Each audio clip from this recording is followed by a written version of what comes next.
Welcome back to the deep dive. Our mission today is pretty laser focused.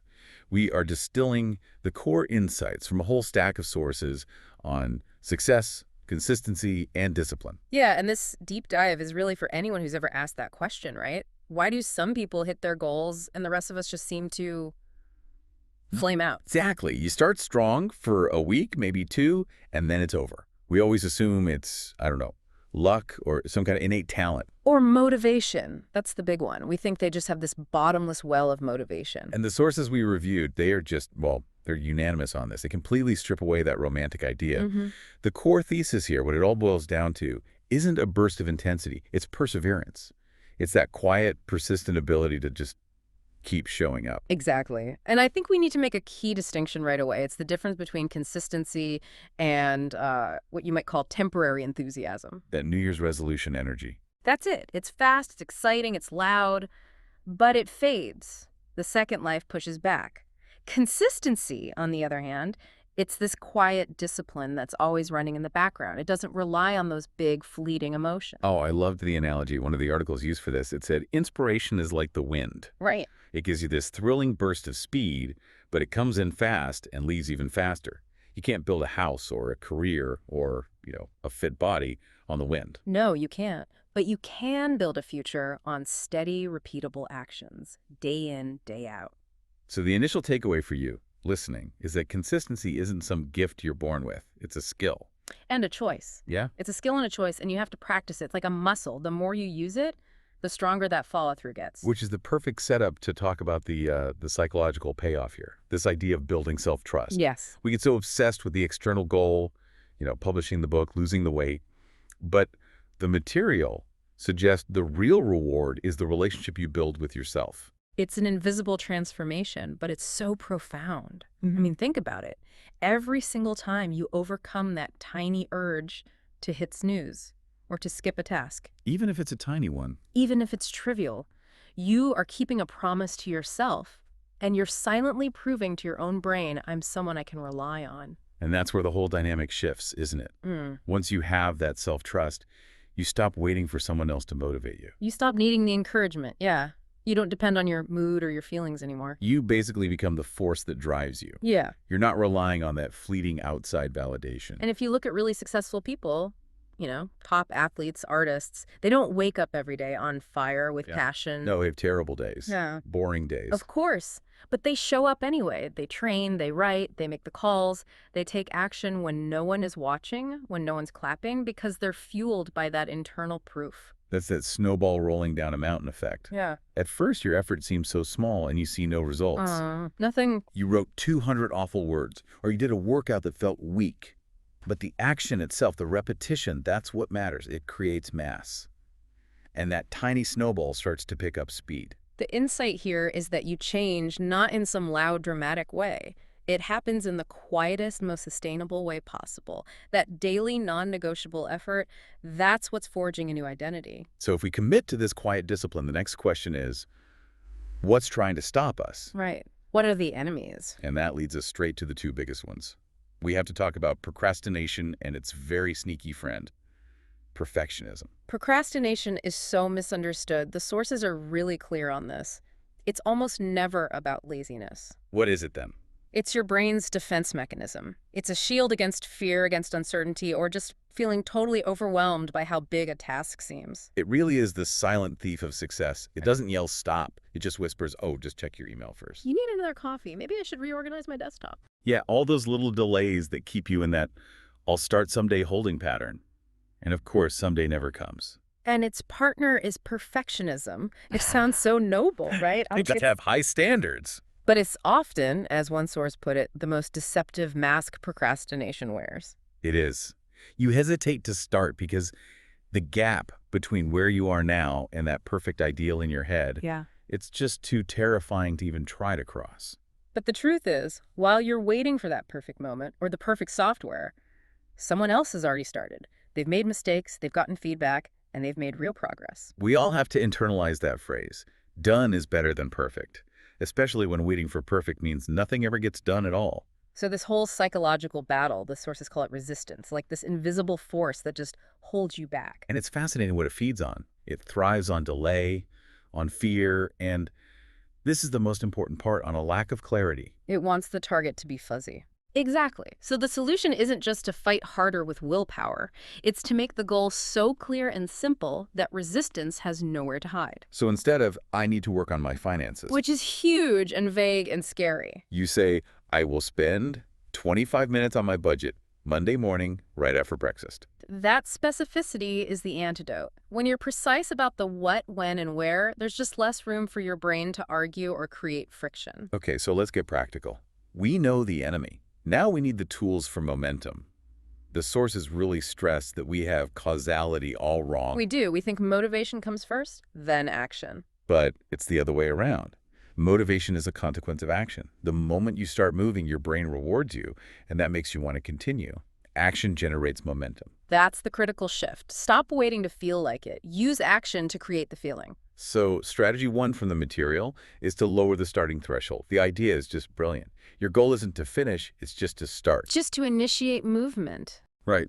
Tell yourself, I only have to do this for 5 minutes. Just put on your running shoes, just open the document. And we always overestimate the effort to start and underestimate the power of just getting going. Once you're past that initial 5 minutes, the pain of continuing is so much less than the pain of stopping and having to start all over again later. And most of the time, you just keep going. You look up, and it's been 20, 30 minutes. Yeah, that flows right into the second strategy, the 2-minute rule. Which is, if a task takes less than 2 minutes, just do it immediately. Right. It stops all those tiny, energy-draining tasks from piling up.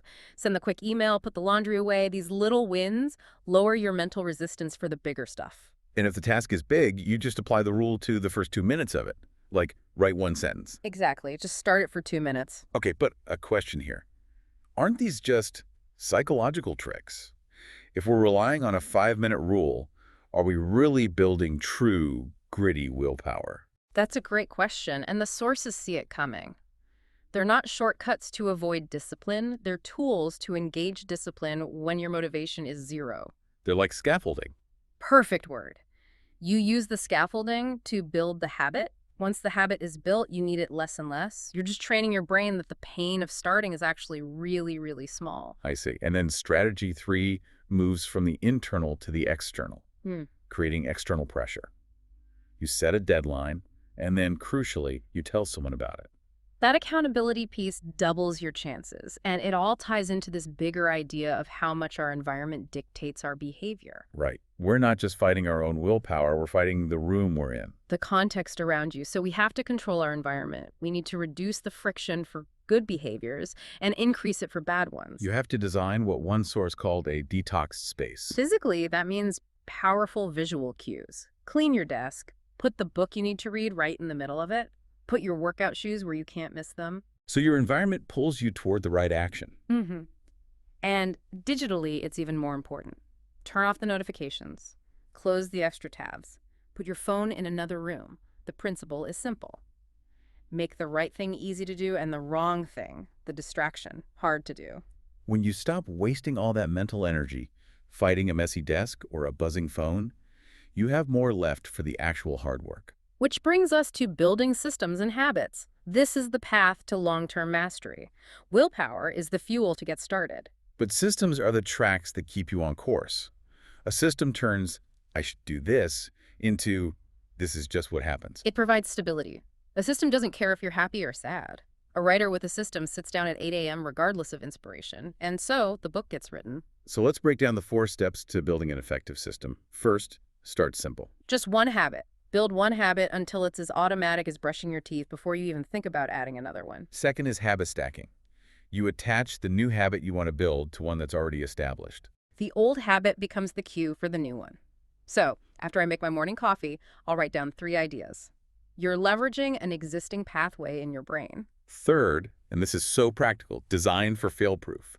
You have to anticipate the obstacles. Yes. If you plan to run outside, but it rains a lot where you live, you need a backup plan. Have a jump rope ready. Don't let a predictable problem break your streak. And fourth, track your progress.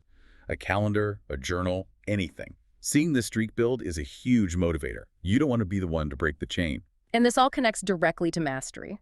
Mastery comes from deliberate repetition, not flashes of talent. It's the boring work that builds the foundation. The ordinary person acts when they feel motivated. But the extraordinary person acts even when they're bored, because they know skill is permanent, but feelings are temporary. That repetition literally reprograms your nervous system. Action becomes a reflex. And when it's a reflex, you don't need willpower anymore. So feeling bored during practice is actually a good sign. It means you're not fighting it anymore, you're just deepening the groove. And that leads to our final section, which is probably the most profound shift of all. It starts with taking 100% responsibility for your results. This is that moment you stop blaming everything else, the market, your past, your boss, and you just take total ownership. All those excuses, I'm not ready, I don't know where to start, they sound so logical. But they're almost always just fear wearing a mask of logic. The core question has to shift. It can't be, why is this happening to me? It has to become, what must I change right now to fix this? Every mistake becomes a lesson. Failure just becomes feedback. And this is that classic growth mindset versus fixed mindset.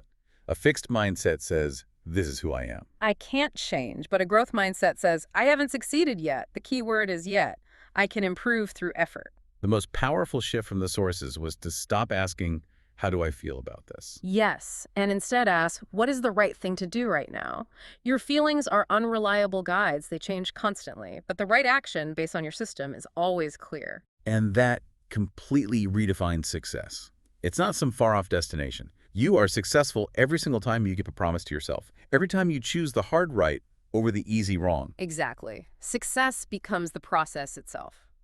So what about those really tough days when you just want to quit? The advice is to train an anti-quitting reflex. Don't ignore the feeling. Just don't act on it immediately. Just wait. Pause for 10 minutes. Maybe you only do 5 minutes of work that day, but you showed up. Your presence is the victory. You kept the streak of self-trust alive.